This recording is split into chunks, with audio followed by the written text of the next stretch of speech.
আরে দাঁড়া, এই দুষ্টু দানবটা এটা তুই কি করলো? করছিস? পুকুরের তুই সব আমাদের পানি খেয়ে পুকুরের নিল। সব পানি খেয়ে ফেলছিস কেন?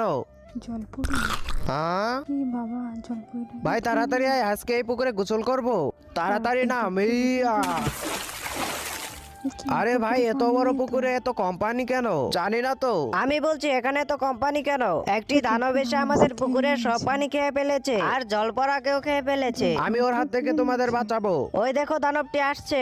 ভাই চল তাড়াতাড়ি তাড়াতাড়ি পুকুরের সব পানিতে বিষ মিশিয়ে দে, তারপর দানবটি পানি খাবে আর মারা যাবে। আরে ভাই, কাজ হয়ে গেছে বন্ধুরা। তারপর দানবটি পানি খাওয়ার পর এমন একটি কাণ্ড হলো যা দেখলে তো তুমিও হাসবে। তো চলো সেটি দেখার আগে তোমাদেরকে একটি ম্যাজিক শিখিয়ে দেই। তুমি ভিডিওতে লাইক করবে, তারপর চ্যানেলটিকে সাবস্ক্রাইব করবে, তারপর ইউজ দিস সাউন্ডে ক্লিক করো আর দেখো ম্যাজিক। তো দেরি না করে তুমিও করে ফেলো। করে ফেলো তাড়াতাড়ি। আয়। দানবটা আরে ভাই, দানবটি তো মরে গেল, তুই এটা কিভাবে করলি? আমি পুকুরের পানিতে বিষ মিশিয়ে দিয়েছি। কি?